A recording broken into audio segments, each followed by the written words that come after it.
शिमला के mall road पर हुई युवक की हत्या पर विपक्ष के नेता जयराम ठाकुर ने कहा कि प्रदेश में घटना को लेकर बड़ा आक्रोश है।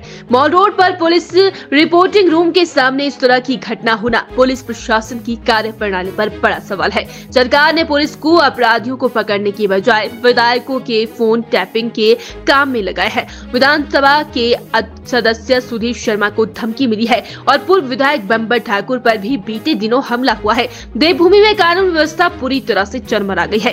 चौपाल विधायक बलबीर वर्मा ने भी युवक की हत्या पर पुलिस प्रशासन पर सवाल खड़े किए और कहा कि पुलिस नाइट पेट्रोलिंग करने के बजाय सोई हुई थी। युवक को मौत के घाट उतारने के बाद आरोपी शिमला से चंडीगढ़ फरार हो गया और पुलिस हाथ पर हाथ धरे बैठी रही। पुलिस रिपोर्टिंग रूम के बाहर युवक मदद के लिए चीखता रहा, लेकिन पुलिस की नींद वारदात के बाद खुली और अभी तक आरोपी को पकड़ा नहीं गया है। लेकर के मुझे बहुत ज्यादा नहीं कहना है, मैं यही कहूँगा, एक रेफरेंस जरूर मैं कहूँगा। आज विधानसभा के अंदर हमने प्रश्नकाल से पहले पॉइंट ऑफ ऑर्डर पर एक बात कहने की कोशिश की है और उसमें जो कानून व्यवस्था, जो बिगड़ती कानून व्यवस्था, शिमला पुलिस कंट्रोल रूम को जो हमारा है, जो माल रोड पर रिपोर्टिंग रूम के सामने रात के लगभग 1:30-2 बजे के बीच में एक नौजवान 21 साल के लड़के की वहां पर हत्या होती है और जो हत्या करने वाला इनके बलबीर वर्मा जी की कॉन्स्टिट्यूंसी से है, जिसकी हत्या हुई और जिसकी हत्या हुई वो इनकी कॉन्स्टिट्यूंसी से है और उसके कारण बहुत बड़ा रोष है, आक्रोश है पूरे प्रदेश भर में और इनके इलाके में तो है ही है। लेकिन हैरानी की बात है कि जो हत्यारा है, जो हत्या करने वाला जहां से भाग निकला है और जो जानकारी हमको मिली है कि वो हिमाचल की बाउंड्री से बाहर निकल चुका है, लेकिन पुलिस अभी तक भी उसको पकड़ नहीं पाई है। सीसीटीवी की फुटेज उसमें है, फुटेज है उसमें सारी चीज़ों की जानकारी भी है और लेकिन उसके बावजूद उसमें कोई कार्रवाई अभी तक, ठोस कार्रवाई जिस तरह से होनी चाहिए थी उस तरह से नहीं हो पाई है। उल्टा मैं आरोप लगा रहा हूँ हिमाचल प्रदेश पुलिस पर कि हिमाचल प्रदेश पुलिस को आजकल के दिनों में इस प्रकार के काम दिए गए हैं। विधायकों की लोकेशन, विधायकों के फोन टैप करने के लिए वो काम में लगे हुए हैं। कौन कहाँ गया इन सारी काम में लगे हुए हैं और कानून व्यवस्था की यह परिस्थिति है। और आज विधानसभा के अंदर वरिष्ठ सदस्य सुधीर शर्मा जी ने भी अपनी बात कही, उनको भी थ्रेटनिंग कॉल्स आई है, मारने की धमकी आई है और डीजीपी से बात, मुख्यमंत्री से उन्होंने बात की है और मुझे लगता है कि उस संदर्भ में वो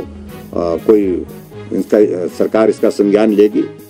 और उसी तरह से हिमाचल प्रदेश में एक नहीं अनेकों घटनाएं हिमाचल प्रदेश में घटित हुई हैं और उसमें अभी हाल ही में देखा कि बिलासपुर में बंबर ठाकुर की पिटाई हुई है और इसके अतिरिक्त और भी बहुत सारी चीज़ों को लेकर के मेरे पास बहुत डिटेल में है सारी चीज़ें, लेकिन मैं उस सारी चीज़ को छोड़ देता हूं। लेकिन प्रमुख रूप से मेरा कहने का अभिप्राय ये है कि हिमाचल प्रदेश देवभूमि में कानून व्यवस्था की जो परिस्थिति वो चिंताजनक है।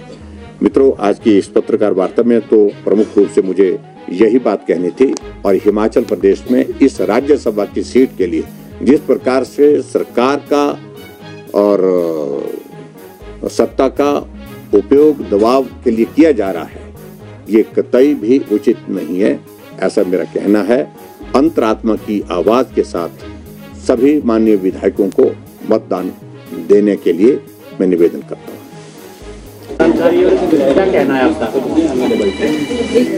पिछली रात 1 बजे के करीब माल रोड पर रिपोर्टिंग रूम के बिल्कुल साथ रेस्टोरेंट में चौपाल चुनाव क्षेत्र कुपी का मुनीश नाम का लड़का उस रेस्टोरेंट में काफी टाइम से नौकरी कर रहा था।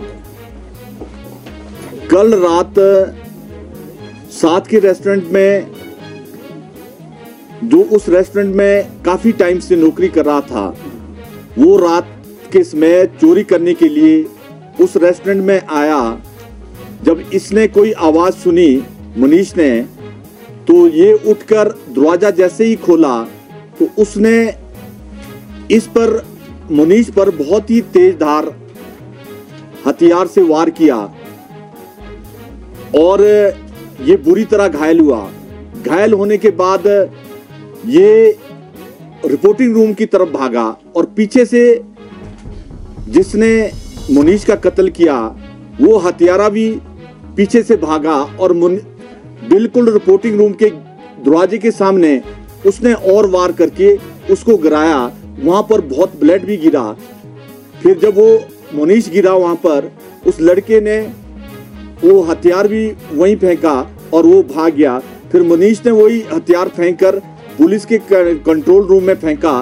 फिर पुलिस वाले उठे, उसके बाद उसको हॉस्पिटल ले गए। बड़े दुख के साथ कहना पड़ रहा है कि एक माल रोड हमारा सबसे सेंसिटिव प्लेस हिमाचल प्रदेश का है और वहां पर दिन रात पुलिस गश्त करती है और साथ ही साथ उसके बाद पुलिस वालों ने इतनी बड़ी नेग्लिजेंसी की कि जितने भी बैरियर है और पुलिस थाने हैं वहां रात को इंटीमेशन ना देकर वो हत्यारा रात को ही बस स्टैंड गया।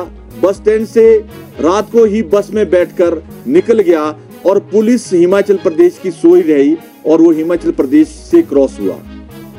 और मैं समझता हूं कि इतनी बड़ी लापरवाही पुलिस ने की है।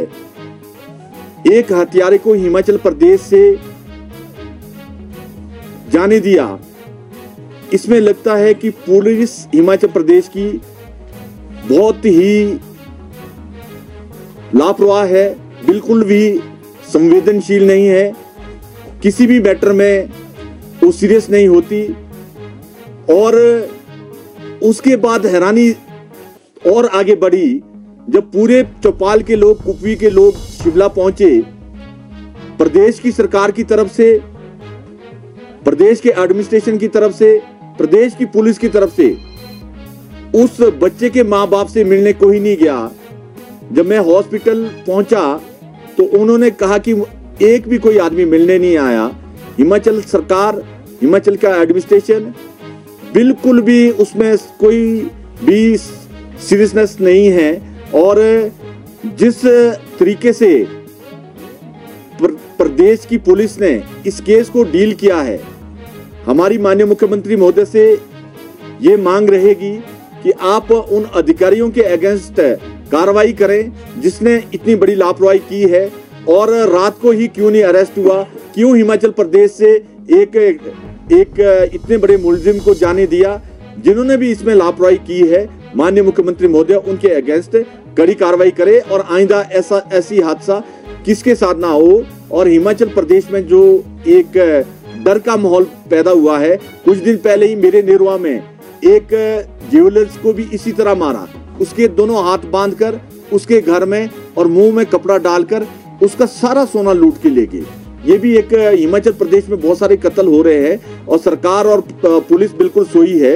यही विनती है कि आप इन कातलों को जल्दी पकड़कर जेल में डालकर और जिनके साथ ये अन्याय हुआ है उनको न्याय मिले।